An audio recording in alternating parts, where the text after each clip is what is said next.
Hello everyone, welcome to my new video. और आज के वीडियो में हम डिस्कस करेंगे जो अनाउंसमेंट सीबीएसई ने की अपने सर्कुलर में related to the assessment of the students those who are giving exam in 21-22।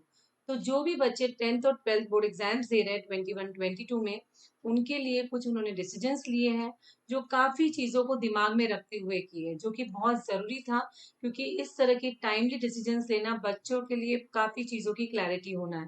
क्योंकि बच्चे कंफ्यूज हो रहे हैं कि वो किस तरह से पढ़ाई करें, क्या करें, आगे क्या होने वाला है, क्योंकि काफी चीजें अनसर्टेन है। कोविड के लिए हम कुछ भी अभी स्टेटमेंट नहीं दे सकते हैं क्योंकि सेकेंड वेव भी आ गई है, थर्ड की भी प्रॉब्लम्स आ रही है, तो फिर वो लग रहा है कि आगे क्या होगा। तो बच्चे इन चीजों को लेके काफी कंफ्यूज रहते हैं। तो ये चीजें टाइमली सीबीएसई ने अपने सर्कुलर के फॉर्म में पहुंचा दी है ताकि बच्चे अपनी तैयारी उस हिसाब से कर सकें। सीबीएसई ने इन काफ़ी चीज़ों का बहुत ध्यान रखा है क्योंकि कोविड की वजह से चीज़ें इतनी अनसर्टेन हो गई है। काफ़ी बच्चे ऑनलाइन क्लासेस कर रहे हैं, लेकिन मेजर पोर्शन अगर हम देखें स्टूडेंट्स का, जो कि हमारे रूरल एरियाज़ में रह रहा है या जो कि अंडर प्रिविलेज एरिया में रह रहे हैं, उनको काफ़ी प्रॉब्लम्स आ रही है just because of net connectivity. Gadgets नहीं है उनके पास, बहुत सारे ऐसे इश्यूज़ हैं जो नहीं डिस्कस किए जा सकते, लेकिन प्रॉब्लम्स हैं जिसको हम इग्नोर भी नहीं कर सकते।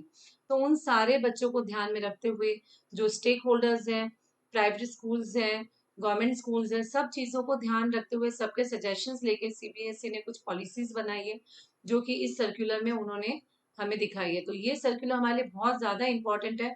अगर हम देखें तो इस सर्कुलर में काफ़ी चीज़ें हैं जो सीबीएसई ने अपने हिसाब से क्लियर की है, जिससे एक बच्चा अपनी तैयारी पूरी कर सकता है। तो आप ये सर्कुलर देख सकते हो जिसमें काफी सारे पॉइंट है। फर्स्ट पेज अगर मैं सर्कुलर का देखूं तो उसमें वही सारी चीजें हैं जो जनरल है, जो प्रॉब्लम्स हम फेस कर रहे हैं जस्ट बिकॉज ऑफ कोविड। बहुत ज्यादा ये प्रॉब्लम आ रही है सभी के लिए। तो उसको अगर हम छोड़े फर्स्ट पेज को, तो सेकेंड पेज में सीबीएसई ने अपनी पूरी पॉलिसी स्टार्ट की है। तो स्पेशल स्कीम फॉर 21-22 अगर मैं देखूं तो इन्होंने सिलेबस को दो पार्ट्स में डिवाइड किया है, और we can say two terms, दो टर्म्स में डिवाइड किया है। फर्स्ट टर्म 50% सिलेबस होगा और सेकेंड टर्म में भी 50% सिलेबस होगा। अब जो ये सिलेबस डिजाइनिंग है ये डिपेंड करेगा एक्सपर्ट्स पे, जो काफी चीजों का ध्यान रखेंगे कि कनेक्टेड टॉपिक्स है उनको साथ में रखा जाए। और जैसे कि अगर आपके पास दो टॉपिक्स है तो फर्स्ट टर्म में एक टॉपिक आ जाएगा, सेकेंड टर्म में टॉपिक आ जाएंगे जो कि आपस में इंटरकनेक्टेड रहेंगे। तो इससे ये होगा कि अगर कोई स्टूडेंट अपनी तैयारी कर रहा है फर्स्ट टर्म के लिए, तो अपने फर्स्ट टर्म क्लियर करने के बाद सेकेंड टर्म का जो सिलेबस है वो रिमेनिंग सिलेबस होगा 50%। तो बच्चों के पास भी बर्डन कम होगा। लेकिन ये है कि सीबीएसई की हिस्ट्री में ये पहली बार हो रहा है कि इस टाइम दो बोर्ड एग्जाम्स होंगे।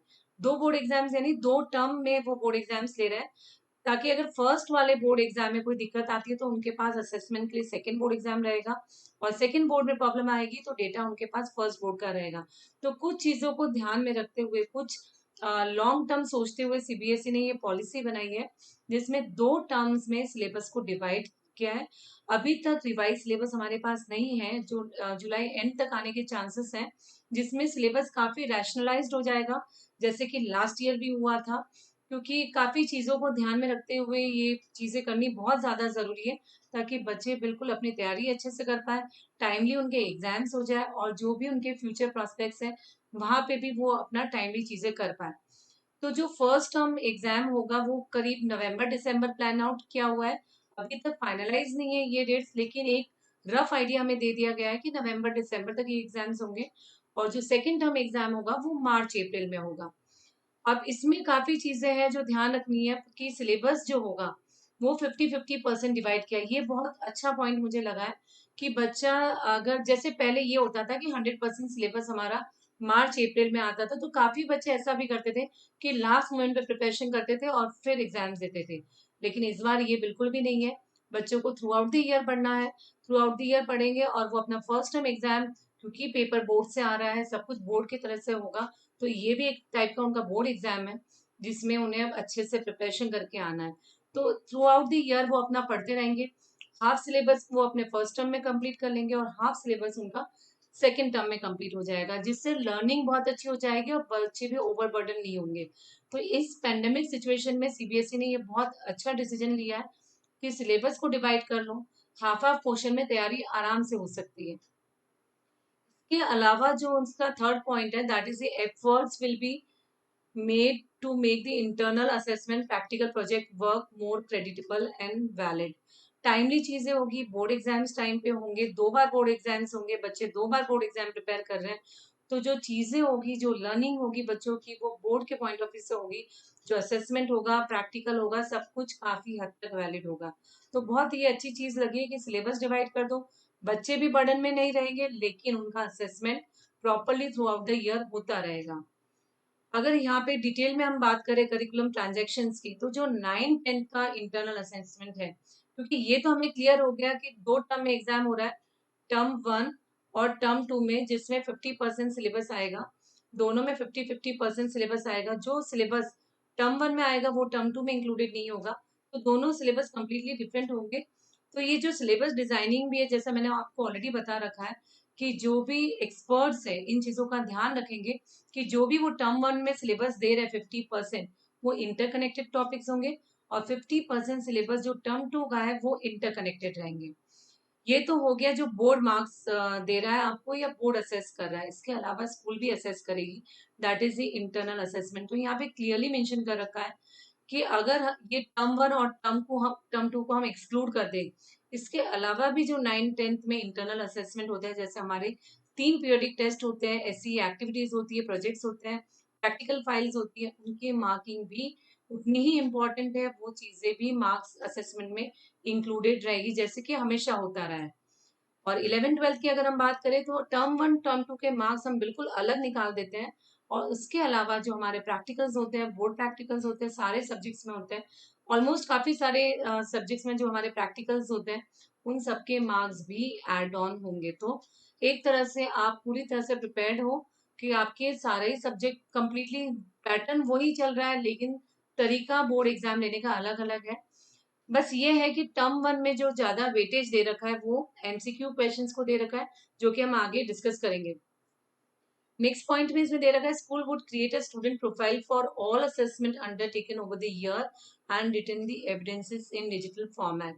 जिस तरह से भी असेसमेंट हो रहा है, ऑनलाइन हो रहा है, तो सारी जो एविडेंसेस है वो डिजिटल फॉर्मेट में स्कूल रखेगी अपने पास, ताकि वक्त आने पे अगर सीबीएसई को कुछ भी क्वेरीज है या अपलोड करना हो, सफिशिएंट डेटा हमारे पास स्कूल के पास अवेलेबल होगा। CBSE will facilitate schools to upload marks of internal assessment on the CBSE IT platform।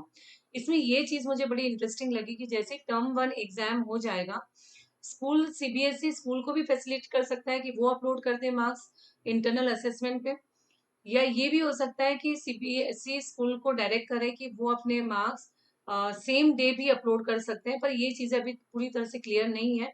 तो ये आने वाले सर्कुलर्स में अच्छे से क्लियर हो जाएगी कि किस तरह से मार्क्स अपलोड होंगे टर्म 1 एग्जाम्स के।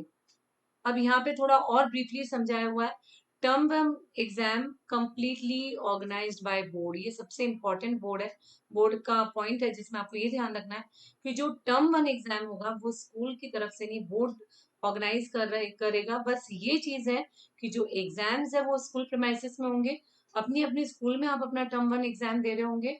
अगर चीजें नहीं है, सही नहीं हुई कोविड की वजह से, तो ऑफलाइन अगर होता है तो स्कूल प्रीमाइसेस में एग्जाम होंगे।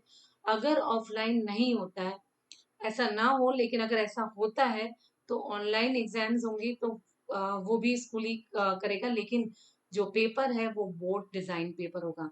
और जिसका जो टाइमिंग ये बता रहा है वो है नवंबर दिसंबर 2021।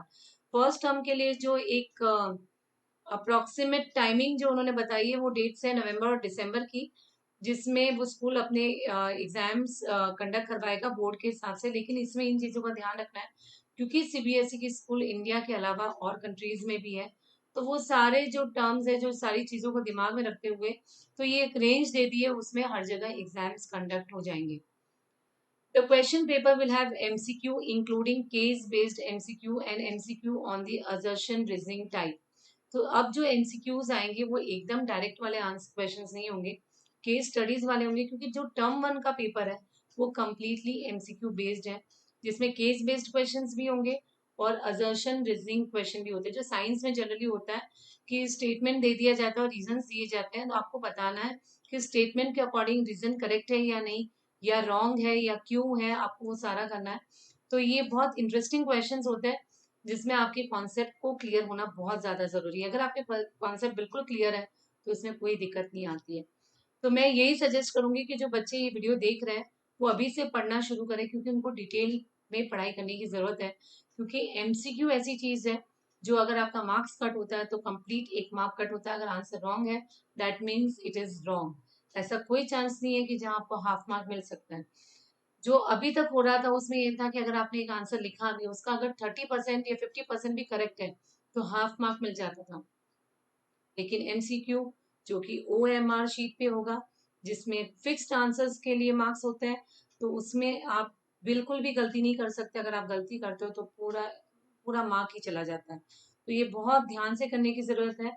एमसीक्यू देख के नहीं हम खुश हो सकते, क्योंकि एमसीक्यू सीधा सा हिसाब है, या तो मार्क्स आपका है या तो बिल्कुल भी आपका नहीं है।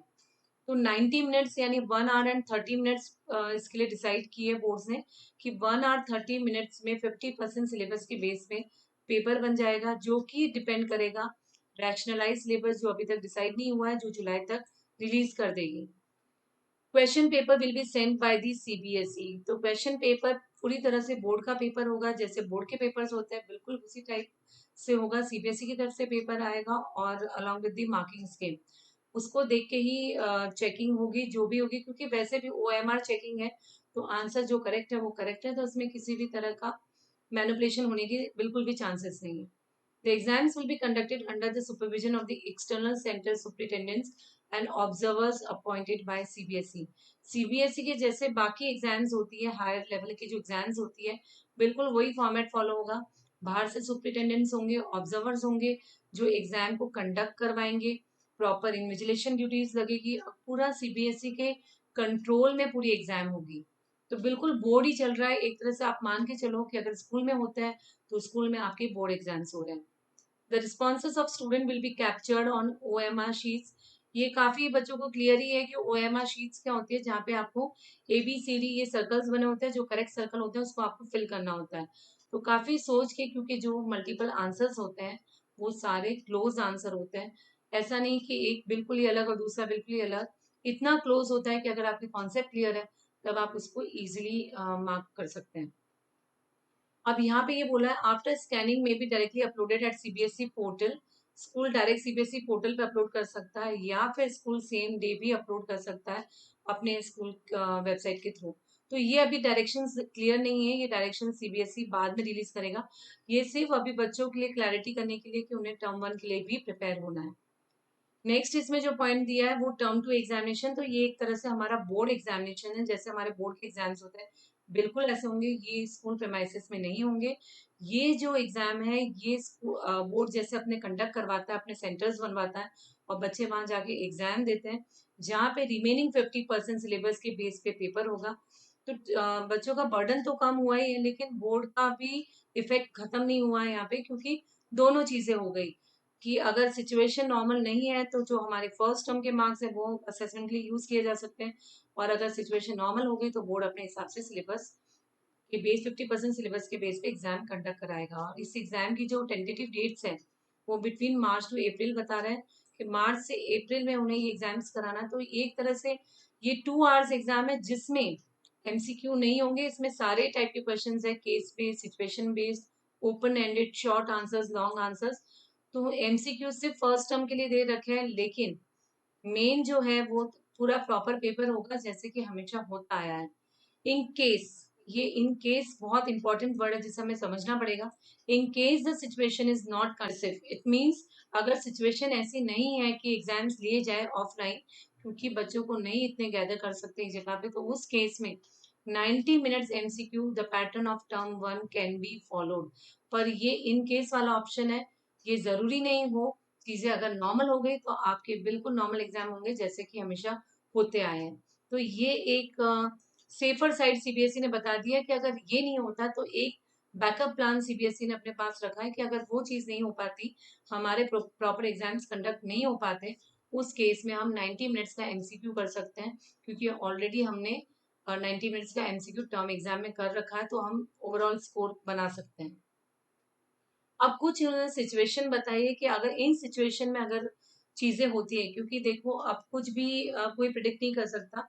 कोविड की वजह से आगे क्या चीजें होगी किसी को भी क्लियर नहीं है। तो कुछ जो चीजें हैं, जो लगता है कि ये पॉसिबिलिटीज होगी, वो सीबीएसई ने यहाँ पे बिल्कुल क्लियर आउट कर दी है। In case the situation of the pandemic improves and students are able to come to schools or centers for taking the exams, अगर ये हो जाता है कि पेंडेमिक की सिचुएशन बिल्कुल सही हो जाती है और बच्चे आ सकते हैं एग्जाम देने के लिए, तब तो सीबी स्कूल और सेंटर्स पे प्रॉपर ऑफलाइन एग्जाम्स होते हैं जैसे कि होने चाहिए। Board would conduct term one and term two examination at school, term one school में और टर्म टू सेंटर पे, and the theory marks will be distributed equally between the two exam. अगर दोनों एग्जाम्स ऑफलाइन हो जाते हैं, चाहे फिर वो स्कूल में हो चाहे फिर वो सेंटर हो, तो दोनों को वेटेज बिल्कुल इक्वल मिल जाएगा। इक्वल वेटेज का मीनिंग है कि 50% मार्क्स टर्म वन के और 50% मार्क्स टर्म टू के मिला के आपके फाइनल मार्क्स बनेंगे। लेकिन अगर सिचुएशन ये होती है, in case the situation of the pandemic forces to complete closure of the school during the November December, यानी कि फर्स्ट टर्म एग्जाम जब कंडक्ट कराने हमारे नवंबर और दिसंबर मंथ में, अगर उसमें कोई इशू आ जाता है, उसमें अगर स्कूल नहीं ऑफलाइन एग्जाम कंडक्ट करा सकती है, उस केस में ज्यादा वेटेज अगर ऑफलाइन एग्जाम टर्म टू में हो गए तो उसे दिया जाएगा। क्योंकि अगर ऑफलाइन एग्जाम नवंबर दिसंबर नहीं होते तो ऑब्वियसली वो ऑनलाइन होंगे, और online first term online second term offline है, उस केस में सीबीएसई ऑफलाइन वाले एग्जाम को ज्यादा वेटेज देगी। जैसे यहाँ पे हम क्लियरली पढ़ सकते हैं, term one MCQ based examination would be done by students online offline from home. In this case the weightage of this exam for the final score would be reduced. अगर online term one हो जाता है तो जो weightage term one का होना चाहिए 50% वो नहीं होगा, and weightage of the term 2 exams will be increased for declaration of final result। ये वो केस है जब टर्म वन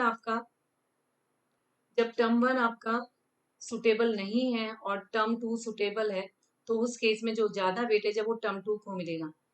नेक्स्ट सिचुएशन में ये बताया है कि मार्च अप्रैल में भी प्रॉब्लम है, मार्च अप्रैल में भी एग्जाम्स कंप्लीट नहीं हो पाते, उस केस में क्या होता है? उस केस में बिल्कुल रिवर्स सिचुएशन है। अगर यहाँ पे भी अब मान के चल रहे हैं कि टर्म वन भी नहीं हो रहा है, टर्म टू भी नहीं हो रहा है, तो उस केस में क्या होगा? उस केस में दोनों को इक्वल वेटेज मिल जाएगा। Results would be based on the performance of student on term 1 MCQ based examination and internal assessment. The weightage of marks of term 1 examination conducted by the board will be increased to provide year end result of candidates। उस case में फिर term one ही एक option रहेगा जिसके marks use किए जा सकते हैं। In case the situation of the pandemic forces complete closure of school and board conducted term 1 and term 2 are taken by the candidates from home, दोनों अगर ऑनलाइन हो जाते हैं तो दोनों का वेटेज बिल्कुल इक्वल रहता है। इन शॉर्ट अगर मैं बताऊं तो ये सीबीएसई चाहती है कि जितने भी ऑफलाइन एग्जाम्स होते हैं उनका वेटेज ऑनलाइन एग्जाम से ज्यादा रहेगा, चाहे फिर वो टर्म वन का हो चाहे फिर वो टर्म टू का हो। अगर दोनों ही ऑनलाइन होते हैं तब सेम वेटेज रहेगा, और फर्स्ट वाला ऑनलाइन रह जाए और T2 यानी कि टर्म टू अगर हम नहीं करवा पाए ऑफलाइन, तो उस केस में टर्म वन के मार्क्स कंसिडर किए जा सकते हैं। तो मेरी यही सजेशन है सारे बच्चों के लिए कि आप पहले से ही तैयारी करें, दोनों एग्जाम्स को इक्वली इम्पोर्टेंट रखें, क्योंकि आपको नहीं पता क्या सिचुएशंस आगे होंगी, कौन से मार्क्स आपके अपलोड हो जाएंगे, कौन से मार्क्स को वेटेज ज्यादा मिल जाएगा। तो आपकी कोशिश यही रहनी चाहिए कि दोनों एग्जाम को सीरियसली बहुत अच्छे से, जैसे ये आपका फाइनल एग्जाम हो वैसे ही करना है। थैंक यू, आई होप मेरा वीडियो आपको अच्छा लगा होगा। मिलते हैं नेक्स्ट वीडियो में, बाय फॉर नाउ।